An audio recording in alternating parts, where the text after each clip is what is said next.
Good morning, everyone. Welcome to our special webinar today, the Center of Addiction and Faith. This is our monthly webinar, and we're delighted to be doing a special presentation today, this being Veterans Day. It is November 11th at 11 a.m., 11/11/11, isn't that cool? Yeah.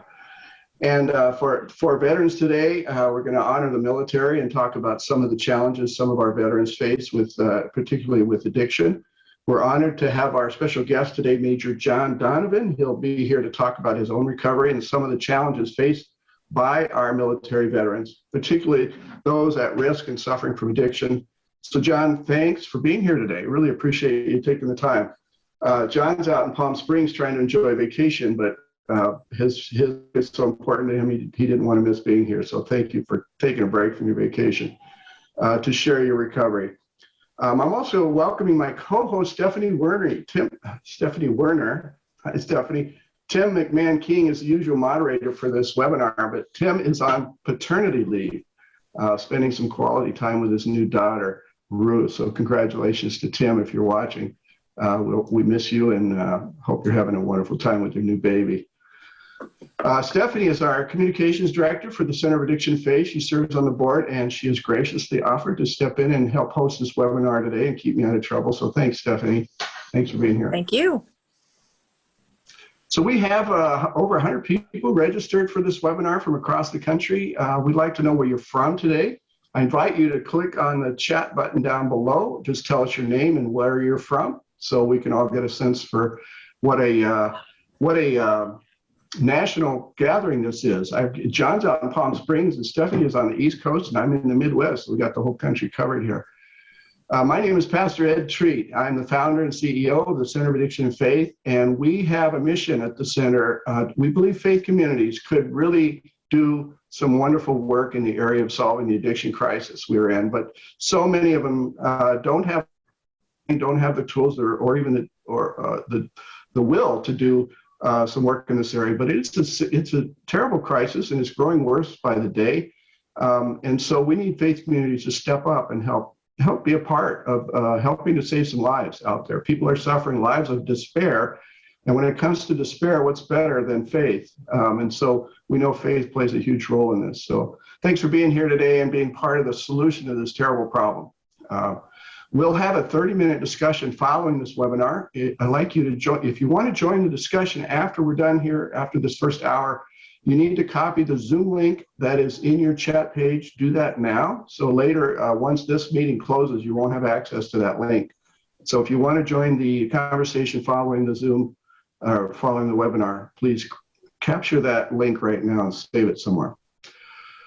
Before we begin, we say a prayer. I invite you to join me in a moment of silence to consider our veterans, especially those who may be suffering on this day.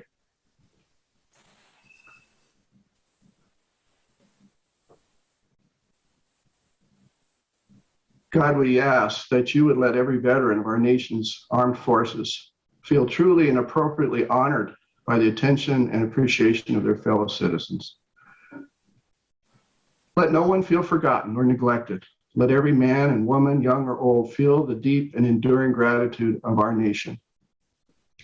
We know, Lord, that it can be difficult for a person who has returned from battle or stressful military service to reintegrate into normal everyday life. You know that veterans can feel isolated and alone, even in the midst of their friends and families, because there are so few around who understand. To place in the path of our veterans those who do understand, that they may feel less alone. Lord, you know how deep a warrior's wounds go. You know the loss that many of our veterans in body and soul experience. You know the memories that haunt them and the scars that many of them carry. So please turn your gaze to those men and women who in military service have sacrificed time, comfort, strength, ambition, health, prosperity, for the peace and safety of family and friends and others they've never even known. Bless them far beyond their expectations. Reward them richly for all they have given. Amen. Amen. Amen. So our guest today, as I mentioned, Major John Donovan. He's a retired combat veteran with 2 tours of Iraq and has served as an equal employment opportunity officer for the Minnesota National Guard. He's been awarded the Meritorious Service Medal, the Army Accommodation Medal, the Army Achievement Medal, the Outstanding Military Volunteer Service Medal, the Iraq Campaign Medal, the NATO Medal, and the Minnesota Humanities Veterans Voices Award. It's a lot of hardware, John. He has 40 years of personal recovery. He speaks and lectures to audiences on substance abuse, disorders, and recovery. He blogs on recovery. He is a certified peer recovery specialist. He serves as an advisor to the St. Cloud University's recovery community. And John draws heavily on his military training, tactics, and techniques to help others build recovery capital. And John also co-founded and directs the Recovery Community Network in St. Cloud, Minnesota. And he is an author of a great book called A Soldier's Recovery Journey. John, what an honor to have you here today, and thank you for your service to the country and to the cause of addiction. We'd love to hear something about your story. Would you be willing to share some of that with us today? Well, thank you, Pastor, and what an honor it is to be with everybody here. I'm watching the chat, and we really do have the country covered from sea to shining sea. What an honor and a privilege, and to be here on Veterans Day. So a shout out to all my fellow veterans. Thank you for your service to our country, to our Marine Corps members, because you're always a Marine. Happy belated birthday. Yesterday was the Marine Corps birthday. So a shout out to all of our Marines who may be listening and Zooming in today. As the pastor was talking, I was reminded of a story, a true story that happened to me while I was in Iraq. And when I got over on my second tour, I was stationed in Basra, Iraq. And as a coping technique, I gravitated toward the church choir. Where we were stationed, there wasn't a practicing priest. There was only a priest that could come by and provide Holy Communion about once a month. And so they asked Catholics that were on the tour if they would guide Sunday services. There's a specific service for a service in the absence of a priest. So I volunteered. I went through that training, and we would do the readings. We would have communal prayer. I wasn't allowed to preach a sermon. I wasn't allowed to do baptisms or exorcisms or anything like that. But we did have communal prayer until the priest could come in and provide a full Catholic service. But through that, and my connection to the church choir, I was sitting in the chow hall one day, and one of my fellow choir members came up to me and said, "Would you mind if I sat next to you?" And I said, "Well, of course not. Please sit down." And she said to me, "I'm really struggling right now, and I was just wondering if you would pray with me." Well, I was touched and moved, and I said, "Absolutely." And so I bowed my head in what I thought was going to be silent prayer, and she started to pray out loud. And prayer out loud, spontaneous prayer, is just not in my wheelhouse. It's not really in the Catholic tradition. That's something that we leave for the priest or for the pastor. And it's not something that the congregants do. And so I was just not in my element. And she finished the prayer, and I said, "Amen." And I kind of thought that would be it. And then she said, "Okay, now it's your turn." And my skin starts to crawl because it's just not in my wheelhouse. And I'm not ashamed of my faith. It's just not a skill set I have. And so I resorted to the one prayer that I could come up with most quickly, and that was, "Dear God, we just pray for knowledge of your will for us and the power to carry that out. Amen." And she looked at me and she said, "Are you in a 12-step program?" And I said, "Well, yes, I am." And she said, "Oh my gosh. And being in the chow hall is so hard for me." And I thought, Oh my gosh. I mean, that would be like the equivalent of me going to a bar 3 times a day. And in an Army chow hall, in a deployed environment, they have everything under the sun because it's a morale booster. So they feed us very well in spite of the fact that we're in 130-degree temperatures and very austere conditions, but you get fed well. And my heart just went out to her. But had it not been for our connection through the 12-step program, had it not been for her reaching out to me, that God connection would have never happened. And that has been a theme throughout my recovery. My story starts out much like all of yours. I was born at a very early age. And like some of you, I was born into the perfect storm. And what's the perfect storm, you ask? It's an alcoholic father and an enabling mother. But that perfect storm was tweaked just a little bit. You see, in 1958, my mother got pregnant. She had a baby boy. And 2 months later, she took him to the cemetery. He died of a congenital heart disease. In 1960, she got pregnant again. She had another baby boy. And 3 months later, she took him to the cemetery. He died of sudden infant death syndrome. Now, ladies and gentlemen, I submit to you that there may be no pain so great in this world as the pain of losing a child. And why? Because it's an aberration of nature. You see, nature is set up for children to bury their parents. It's not set up for parents to bury their children. And so when I was born in 1963, my mom made a vow, a solemn vow, and the vow was this: nothing, absolutely nothing is going to harm this child. Nothing is going to touch a hair on his head. And you can see how successful that was. By the time I was 4 years old, I had my first drink. Now, some of you are probably thinking, oh, come on, you were 4 years old. What do you know? I submit to you that I knew very well. I submit to you that I had already figured out that there was something magical in that bottle. That when that can was popped, conversation turned to laughter. When that bottle was corked, mundane turned to merriment. And I think I figured that out at 4 years old.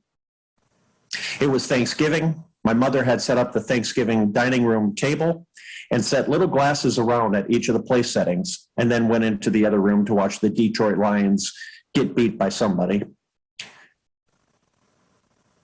And then I went back into the dining room and systematically drained all the glasses of wine. And that was my first drink, and that was my first drunk. By the time I was 9 years old, I was stealing liquor from my father's liquor cabinet. I would get together with some of my friends, and we would pass the whiskey around, get absolutely obliterated, and then I would go home and I would get sick all over my room, and I would pass out in my bed. And the next morning, my mother would come in and say, "What happened here?" And then I would tell the first of many lies to cover up my drinking, and the lie was this: I have the stomach flu. Now, ladies and gentlemen, I submit to you that there is a distinct difference in the odor of vomitus from the stomach flu and the odor of vomitus from having drank too much. And that difference is one smells like alcohol. But my mother, my enabling mother, all she can see is another one of her children is dying. And so she does what any good mother would do. And she says, "That's all right, go back to bed, I'll clean it up." But for a budding alcoholic, I learned 3 powerful lessons that day. Lesson number 1, I can drink. Lesson number 2, there are no consequences for my drinking. And lesson number 3, somebody will come behind me and clean it up. And for a budding alcoholic, that's like saying game on. And game on it was. By the time I was in 7th grade, I've added hashish, marijuana, amphetamines, and barbiturates to my list of drugs. And when I'm in 8th grade, well, to this day, I have gaps in my learning. In fact, my wife won't let me do the checkbook because I was either not physically present or mentally present when they were introducing the concepts of advanced mathematics. By the time I'm in 9th grade, I'm hanging out with the seniors in high school because already my peer group is saying to me, "Dude, you like to party too much." And so I've had to change my own social group in order to accommodate my drinking and drugging. It's the fall of my freshman year. I'm partying with some friends before school. The school bell rings. I walk into school and a bouncer comes up to me and says, "Hey, what's that in your pocket?" And I said something intelligent like, "I don't know." And the bouncer grabs me by the scruff of the neck, takes me down to the principal's office with the St. Cloud Police Department on their way, with my parents on their way, and now I am kicked out of school for 30 days, a 30-day suspension. Now, ladies and gentlemen, if that had been an experimenter, a social user, somebody who was just dabbling in drugs or alcohol or had some kind of just routine teenage experimentation, they would take a look at it in a situation like that and they would have an internal conversation that goes something like this. I've got a problem. This is bad. I've got to do something about this. It's now affecting me academically. It's affecting me familially. It's affecting me emotionally. It's affecting me socially. And now it's affecting me legally. That is the sign. Those are the signs and symptoms of a problem. And I've got one and I got to do something about it. That's what a non-problem drinker, a non-problematic user would say to him or herself. But you know what the alcoholic says? You know what the addict says? You know what I said? "Thank you for rewarding my behavior because now I don't have to go to school for 30 days. Yeah." My parents both worked, so they left the house at about 6:30 a.m. My siblings would catch the bus at about 7:30 a.m., and I would wake up at about 11. And then I would start to party and wait for my friends to come home from school, and then they would come home from school and we would party. Then we'd go back to our respective homes, have dinner, and then we would get together after dinner and party. Then they would go back to their respective homes, get ready for school, and I would turn on the TV, watch Johnny Carson until the snow came on because we didn't have 24/7 cable, and rinse, lather, repeat. And I did that for the next 30 days. On the 31st day, when the suspension was over and I was allowed back into school, it found me partying before school again. Because I am convinced that I won't get caught again. I am convinced that I am invincible. I am convinced that I can fly under the radar. And I thought that all the way up till 11 o'clock that morning, when that same bouncer grabbed me by the same scruff of the neck and took me down to the same principal with the same police department on their way, with the same parents on their way, and now I am kicked out of public schools for life. I am persona non grata in public schools, and if I want to continue my high school education, I have to do it through private schools, which means my parents are going to have to flip the bill for that, and they are none too happy with me. And all I want to do is brush my teeth with a shotgun. Because I don't know how to stop. And it's at this point in my life that if the drugs and alcohol are the only things that are keeping me alive, the only things keeping me alive, because the pain of living in an alcoholic family, the horror of seeing my mother beat up, the horror of seeing my brother being beat up, of being a victim of physical abuse by my father's hands, the only thing that was keeping me alive was the respite that I could get from drinking and drugging. Well, it was the summer of 1978, and I was partying across the river from St. Cloud State University, go Huskies. And this buddy of mine comes up to me and says, "Hey, do you want some of this?" And I said, "Sure." And the next thing I know, I've overdosed. And I've collapsed on the ground. My eyes have rolled back in my head. My respiration is slowing. My heart rate is slowing. And I'm dying. And you know how they say that you can see your life flash before you just before you die? That actually happened to me. But when I heard that, I always thought that the last scenes of my life would be happy scenes, you know, like sunshine and puppies and daffodils. No, the last scenes of my life were me standing in front of the judge lying to him about my drinking, me being court ordered to probation because of my drinking, me being kicked out of school because of my drinking, me getting into fistfights with my father because of my drinking. And then this thought, this very simple but profound thought permeated that semi-comatose state that I was in, and the thought was this: maybe, just maybe, if I stopped drinking and drugging, my life would be less complicated. And my heart rate started to quicken, and my respiration deepened and I regained consciousness and I got the heck out of there. And on the way home, I made a vow, a solemn vow, a vow to God. I was going to come clean. I was going to tell my parents everything. I was going to tell them I was a thief. I was a liar. I was a drunk, and I needed help. And I got home and they weren't there. I went downstairs and I passed out. But thank God, I woke up the next morning with the same courage of my convictions, because, ladies and gentlemen, I had been there before. I don't know if any of you can relate to this, but there's a prayer that many of us say in the back of a squad car. And the prayer goes something like this: Dear God, if you get me out of this one, I promise. Well, I had said that prayer many times before, but on this particular morning, I actually carried through on my part of the bargain. It was about 5 a.m. I was standing at the foot of my parents' bed. I'm looking them in the eye and I'm saying, Mom, Dad, I'm a drunk, I'm a thief, I'm a liar, and I need help. And all my mother can do is burst into tears, because all she sees is another one of her children is dying. But my father, my alcoholic father, he's looking me in the eye and he's thinking, kid, how can you be an alcoholic? Because if you're an alcoholic, what the heck does that make me? So he says this: I know what we'll do.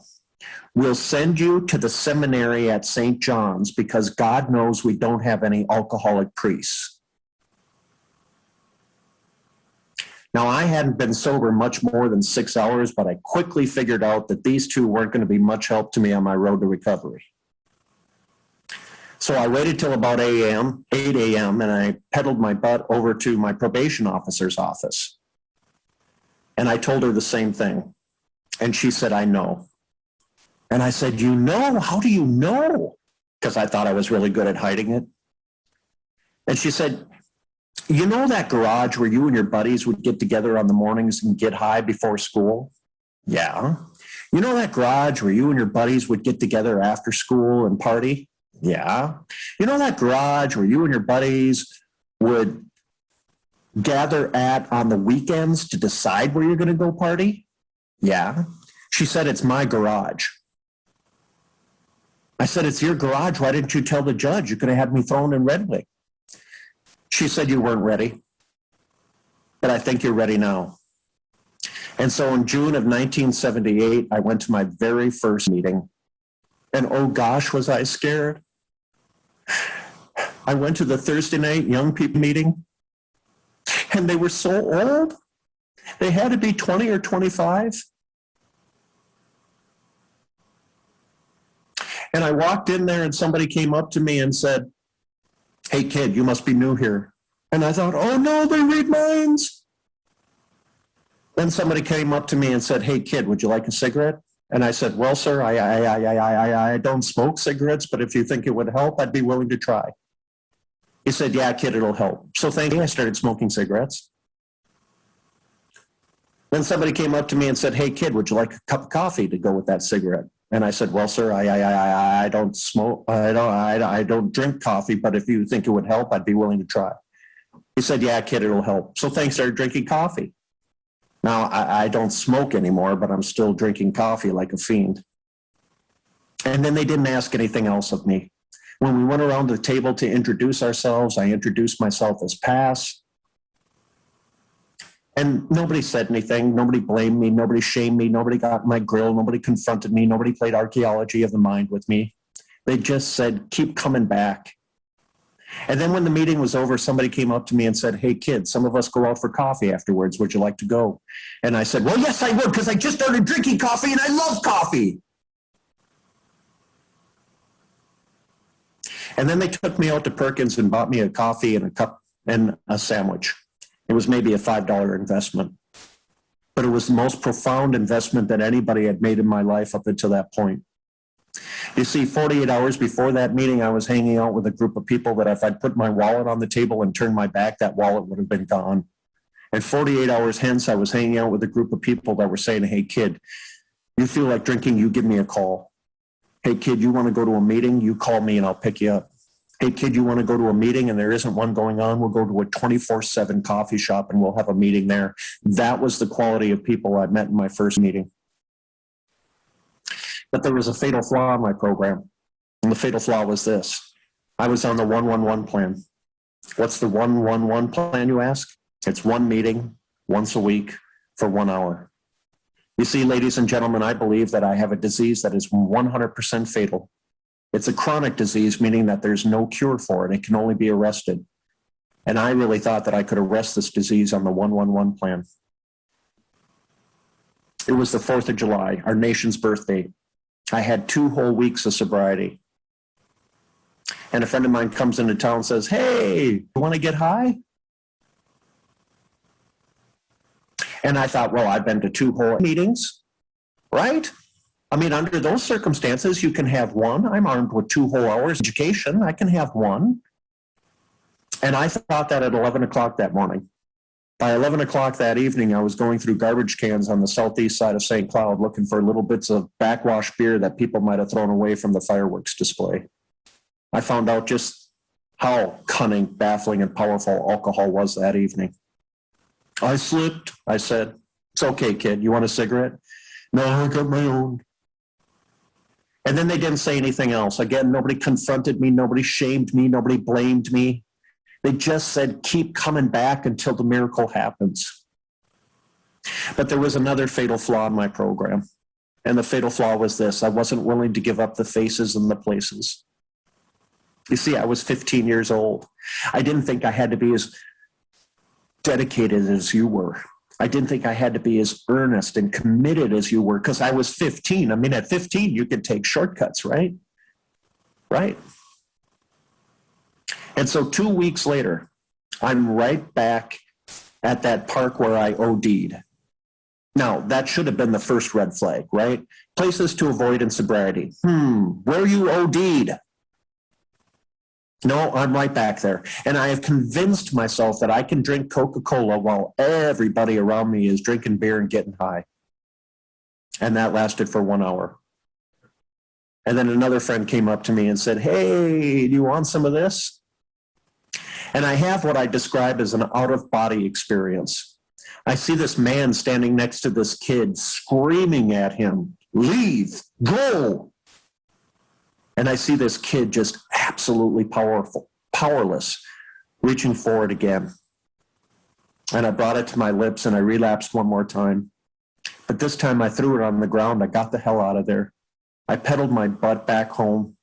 I ran down into my room. I fell to my knees. I looked to the heavens and I said, dear God, please help me, because I can't do this anymore.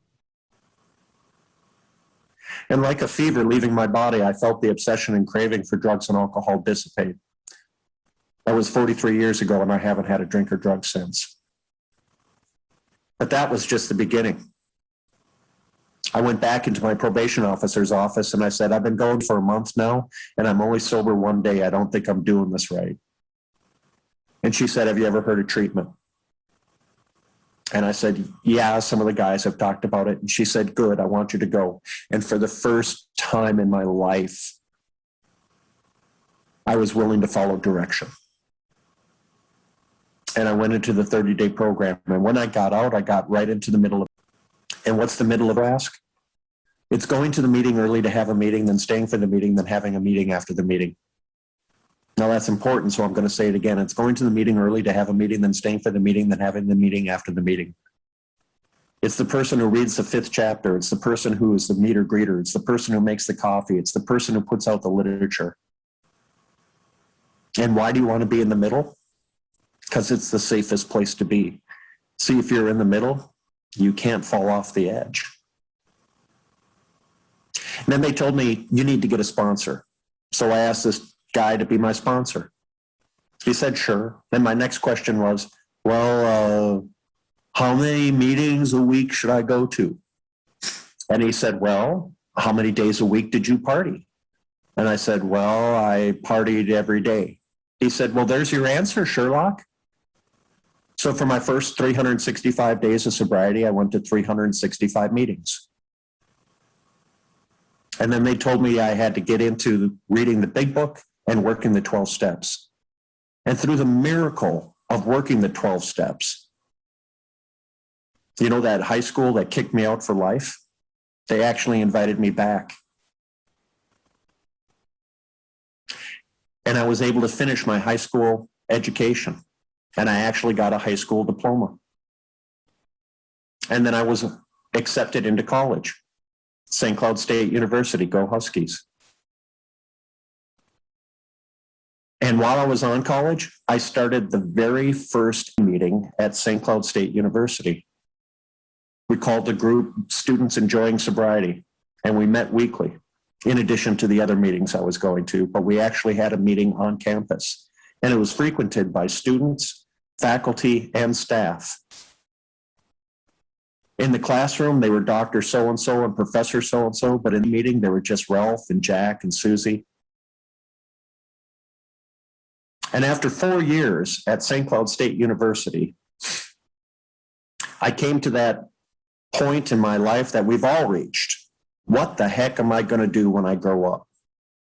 And I had a mountain of student debt that I was swimming under. Interest rates were 9% at that time. And I had so much student debt, I didn't know what I was going to do. I owed the federal government $10,000. It was an astronomical sum. And as I was sitting home one afternoon contemplating my future, a commercial came on that had kind of a catchy jingle. Maybe some of you are old enough to remember it. And the jingle went like this: be all that you can be. And I thought, that's it. I'll join the army. They'll pay back my student loans. It'll be awesome. They'll send me over to Europe. It'll be great. Yeah. So I went down to see my recruiter, and the next thing I know, I was in Fort Lost in the Woods, Missouri. And then I was off to Fort Jackson, South Carolina. And then I was stationed in Augsburg, Germany. Now, in Augsburg, we had one English-speaking meeting a week, and I went to it faithfully. It was wonderful. I loved that meeting. And one afternoon, while we were in the meeting, a first sergeant walked in. Now, for those of you who might not be familiar with the military, a first sergeant is a rather imposing NCO, one not to be trifled with or questioned. And he walked into the meeting, and he had another soldier that he was kind of dragging. And he tossed him into the middle of the room and said, "Donovan, this kid's got a drinking problem. Talk to him." And then he left. Well, I was like, "Roger that, First Sergeant." And so this kid's sitting there bewildered. I'm dumbfounded. So I just started telling him my story. The meeting ended. He left. I left. I didn't think I'd ever see him again. And much to my amazement, the next week, he came back to the meeting, and he had a friend with him. And he said, "Donovan, you got to talk to my friend. He drinks more than I do." And our little English-speaking meeting that met once a week grew to 2 meetings a week, 3 meetings, 4, 5, 6, 7 meetings a week, because the program was turning their lives around, was saving their military careers.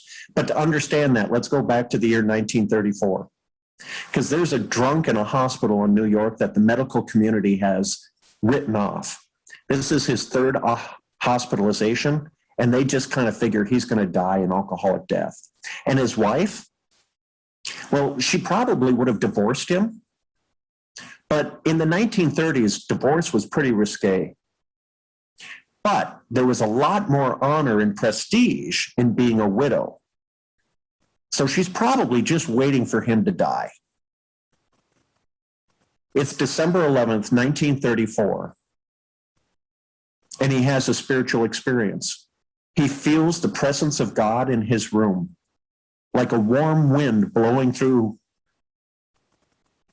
And he is relieved of the obsession and craving for drugs and alcohol. And from that day forward, he will never drink again. And his name was Bill Wilson. He calls his doctor into his room, and tells him what happened. And his doc said, Bill, I don't know what happened to you, but whatever it is, I'd hang on to it. And for the next 6 months, he will work with alcoholics in the 5 boroughs of New York. Hard cases, Skid Row alcoholics, guys who've been drinking bathtub gin during Prohibition. Nasty, nasty stuff. And he comes back in May of 1935. He goes home one afternoon and he says to his wife, Lois, just utterly dejected, I've worked with drunks for the last 6 months and not a one of them is sober. And she looks him in the eye and she says, yes, but you are. Yes, but you are. And it hits him. That's how I keep this thing. I keep it by giving it away. It matters not if the other person gets sober.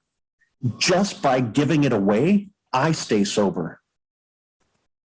Which reminds me of something that Mother Teresa once said. Mother Teresa, who's often referred to as the Saint of Calcutta.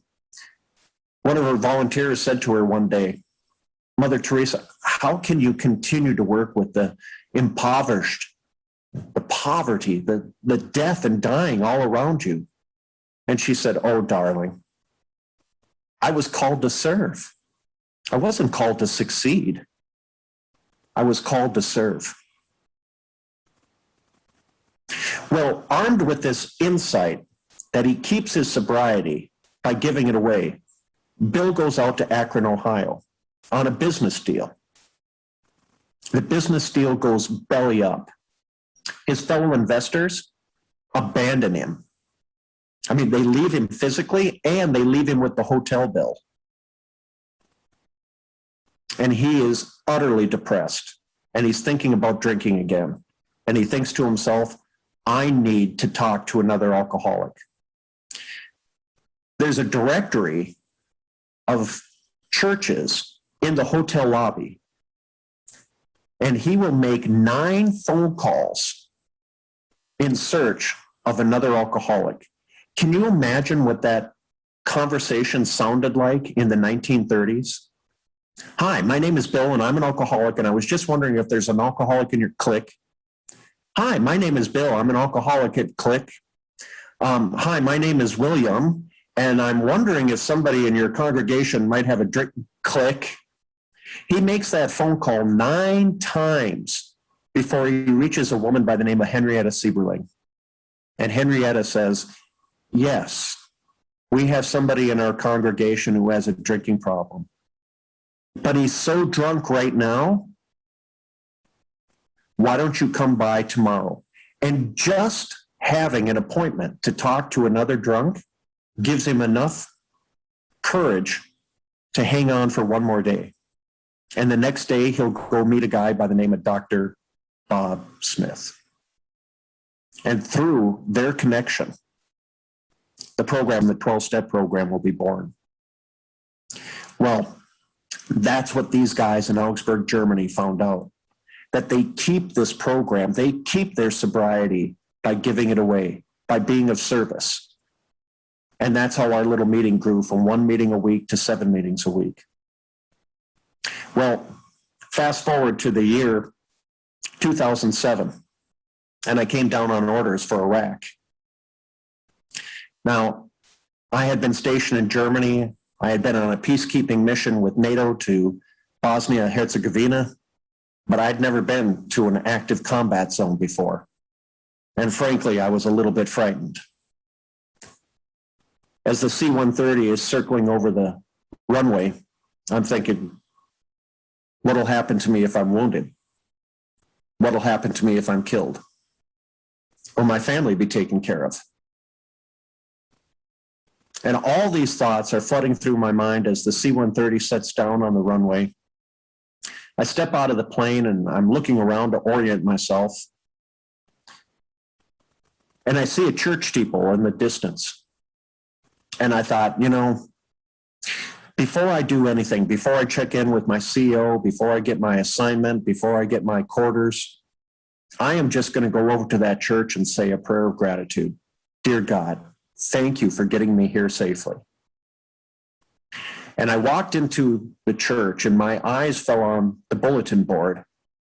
And there on the bulletin board, I saw a flyer that said, the Camel Spider Group of Talil, Iraq meets Mondays, Wednesdays, and Sundays. Now here I am 4,000 miles away from home, and God sees fit to put me on a combat outpost that has a meeting 3 times a week. And God will do for us that which we could not do for ourselves. Well, I realized in that moment that God was doing for me that what I could not do for myself. And so that group became my home group for my assignment for the next 6 months while I was stationed over there. Now, there are no days off in a combat zone, but on Sunday, I didn't have to go into the office. I would use Sunday to clean my room, do some snail mail, do some email, get some exercise in. And then I would go to church, I would go to chow, and then I would go to my meeting. That was my Sunday routine. I loved Sundays. And on this particular evening, well, the daytime temperatures were 130 degrees. And there's something about eating army chow and then stepping into 130-degree temperature. It just kind of goes through you like a sieve. And there isn't a lot of indoor plumbing. In fact, there's very little indoor plumbing in Iraq. And all we had over there were porta-johns. And they're just, well, you know what a porta-john is. It's just a little plastic enclosure. And then I don't have to tell you what the contents of the plastic enclosure is. But imagine it in 130 degrees. But because it's a little plastic enclosure and there's no ventilation, it's really about 150 degrees in there. And so the contents is baking at 150 degrees, and it creates an olfactory experience that you will never forget in your life. And I have to go to the bathroom. And I'm looking at that porta-john and I'm like, there's no way I'm going in there. But next to the porta-john was the brigade headquarters. And the brigade commander, a full bird colonel, his private bathroom, and it was Sunday evening, and I knew he wasn't going to be using it. And I thought, I am using the boss's bathroom. And so I go in there, and I'm doing my business when the first rocket came overhead and landed about 400 meters from our location. And I thought, oh, crap. Which was pretty apropos considering the position I was in. And then the next rocket came overhead and landed about 300 meters from our location. And I thought, oh, I know what they're doing. They're walking them in, which is a technique where you send one rocket long and you determine how far it went. And then you send the next rocket a little bit shorter and a little bit shorter and a little bit shorter until you hit your target, which is the brigade headquarters, which is where the bathroom is, which is where I am. And I started to panic. And then this incredible calming voice came into my mind and said, what are you afraid of? And I realized that I had died 29 years earlier when I had overdosed in that park across the river from St. Cloud State University. And that for 29 years, I had been living on borrowed time. And that if God had protected and kept me then, why wouldn't he protect and keep me now? And so I said a simple prayer. Dear God, may your will be done. And I put my head between my legs and I braced for the impact. And the third rocket veered off course and landed outside the base, and the attack was over. Incidentally, it was the best bowel movement I ever had.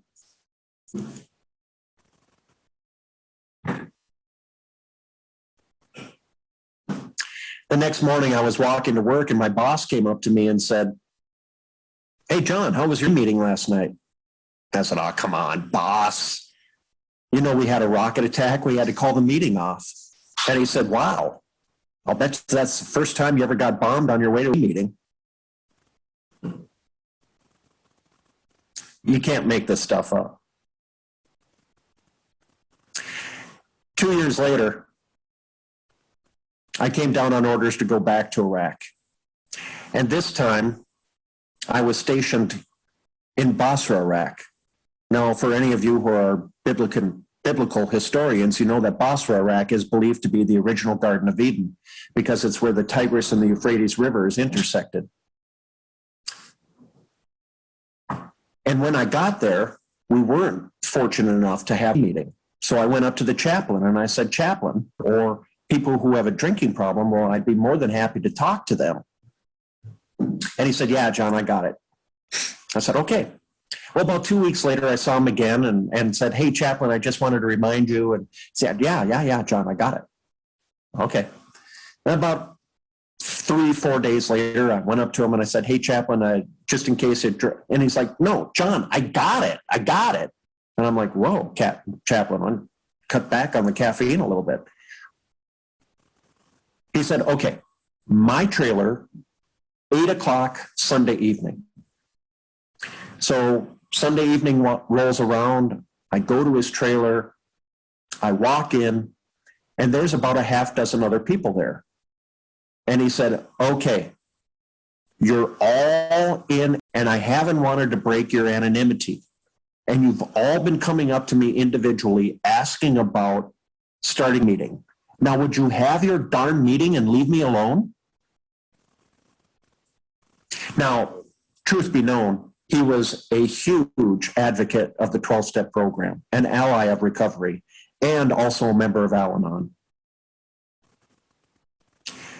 But because of his facilitation, we were able to start the very first meeting in the city of Basra, Iraq.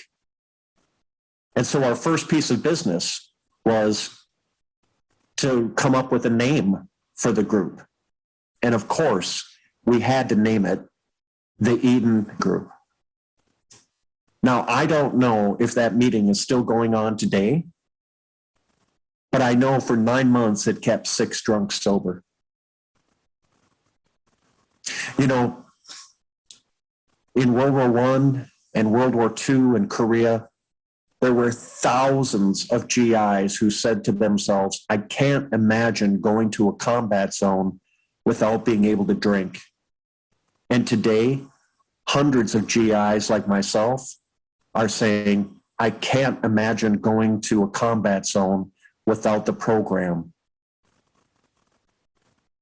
Well, my tour ended and I came back home and I got right back in the middle. I started volunteering at the St. Cloud VA and would bring a meeting in there once a month. I got involved in service. I got involved with other people. I have a sponsor. I'm sponsored, and I sponsor young men. I volunteer at local treatment centers, bringing my story of recovery into them.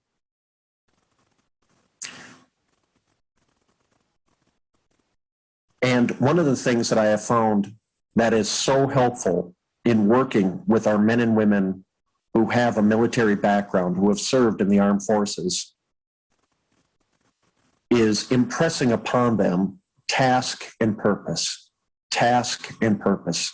It's the fundamental thing that we learn when we come into the military. This is your task, and this is why you're doing it.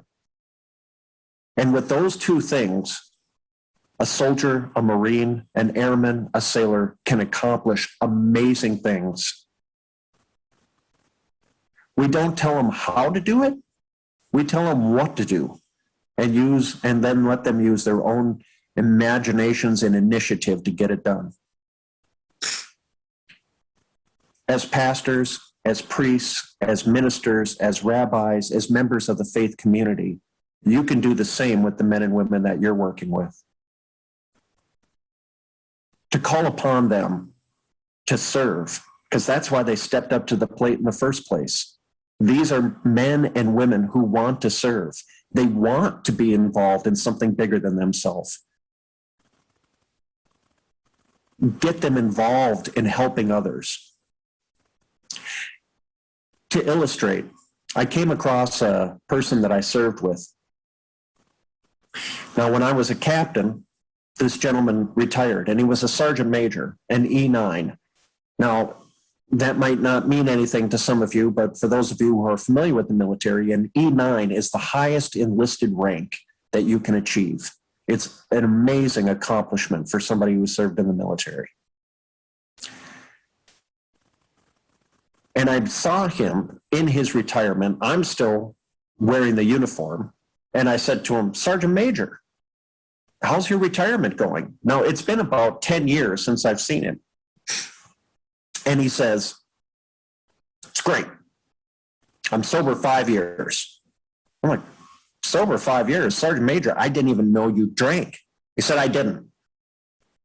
I got out of the military, went to Fort Living Room, opened up a bottle, and stayed there for 5 years.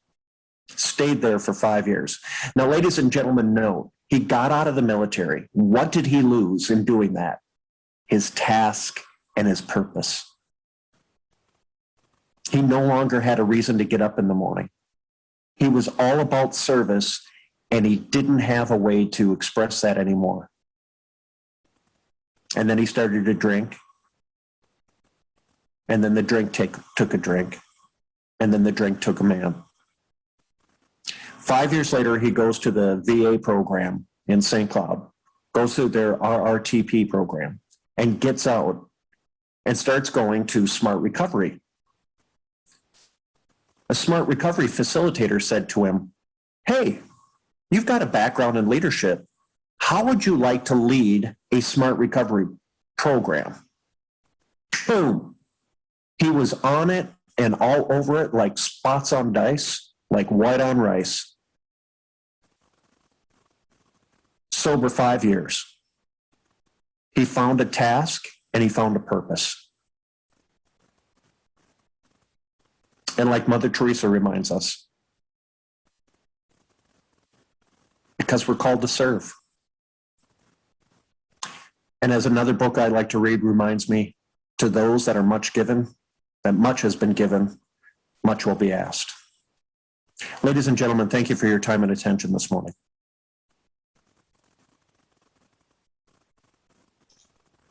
Wow, John, it's quite a story and so well told. You're a powerful speaker. I appreciate you sharing that. I'm wondering, is it more scary waiting to get hit by a missile while you're on the toilet, or getting caught by the colonel using his toilet? Well, if you knew that colonel, actually you're scarier to be caught by the colonel. Right. Oh my goodness. So, we all know that there's so many, we've only got a couple minutes here. And if you have questions, you can post them in the Q&A, but I'm not sure we're going to get time to do that. We have to end on time because this Zoom channel expires at the top of the hour, and there's another group waiting to use it. So we're going to jump over to a Zoom meeting for a discussion on a regular meeting where everybody can see each other. We can talk. And John is going to join us there. If you have questions for him, bring them there. We were so enamored by your story that we didn't get a lot of time. The link, somebody just asked, Stephanie, can you repost that link, copy and repost it? There you go. Make sure you grab that, because once we end this meeting, that link goes away and you won't be able to get it. So copy and be prepared to paste it into your browser. So we have just maybe one or two questions we could put before John. Stephanie, do you have anything that you want to ask him? One thing I wanted to suggest for folks who will not be able to join us, you might want to pick up a copy of John's book. John, tell us just a little bit about the book, if folks want to hear some more. Well, the story that they just heard is captured in the book. It's my story of recovery, along with essays that I've written over the last 40 years about recovery. It's entitled A Soldier's Recovery Journey. And if you are interested in getting a copy of it, it's sold exclusively at Books Revisited, downtown St. Cloud. But if that's not convenient, you can reach out to me through Facebook, or Pastor Ed can pass on the link to you, or I can put my email address in the chat right now, and you can reach out that way. And we'd be happy to make arrangements for you to order a copy of the book. Thanks, John. Yeah, somebody asked if this will be recorded. And yes, it will be. And all of our webinars end up on our website.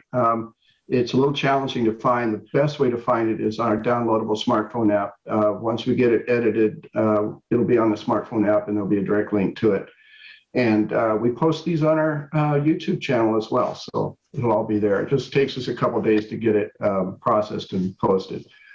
I'm just going to do some announcements and then we can jump over for further discussion on the chat page. And I guess maybe, John, I do have one more real quick question. We all have a veteran that we know in our life and we may know one struggling. What's the best advice you might give for how to approach someone you know that might be having a hard time? And you know, veterans can be kind of hard to approach or intimidating. So how do we do that as caring and loving people and we want to help? Yeah, so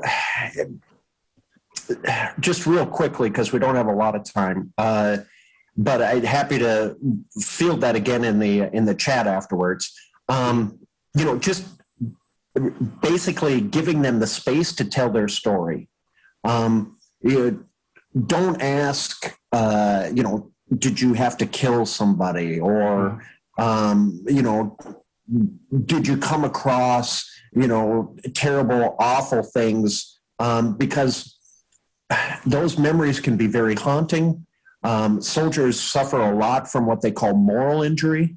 They have been raised with an ethical, honorable background, and then they've had to do things that sometimes will go in conflict with those ethics. And we know that to be a moral injury, which can be oftentimes extremely debilitating.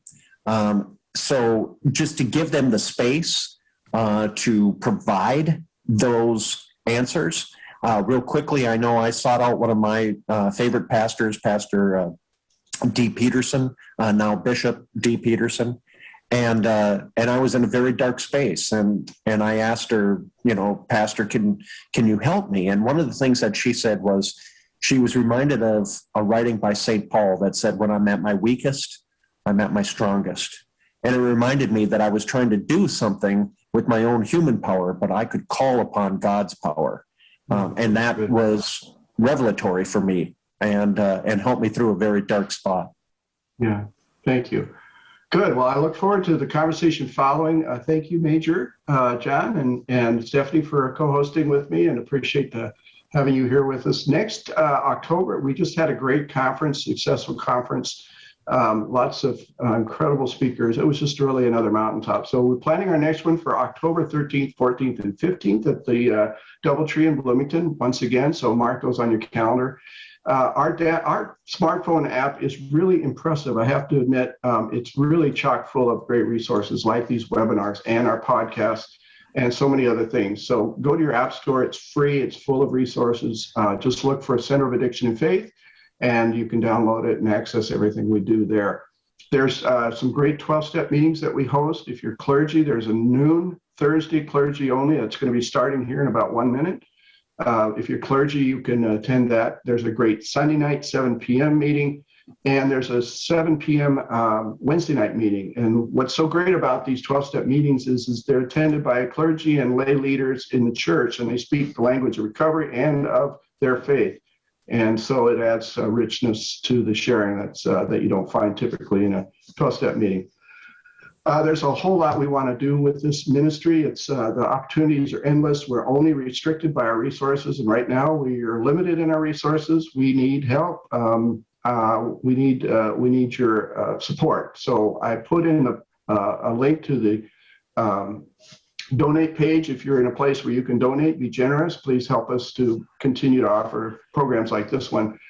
We have a couple things coming up this next month that are going to be related to fundraising. We're going to be doing a webinar on the December 2nd on gratitude. And we have an expert who does research on gratitude and what it does for the recovery process. And that'll be very interesting. But we will be asking for support for this ministry. So if you come to that, we want you to express your gratitude in monetary form. And then we have on December 9th, a longest season service that we're going to, Stephanie, you want to say a word about that real quick? Sure. I think the date we're looking at is December 16th, but in any event, we'll follow up. The longest season service is a way for us to spend some time together in contemplation and prayer as we look at the darkness of the season, which we know in the Christian tradition to be Advent, and as we wait for it to open up into the light of which we know to be Christmas. And it's a way for us to encourage one another, to support those who have that are suffering, especially with seasonal affective disorders, and for us to encourage each other. You're not alone. None of us is alone. Fantastic. Thank you, Stephanie. And thank you, John, once again. And we'll see you over at the other meeting. God bless you all. Go in peace. Serve the Lord. Amen. Thanks be to God. Happy Veterans Day. Yes, thank you.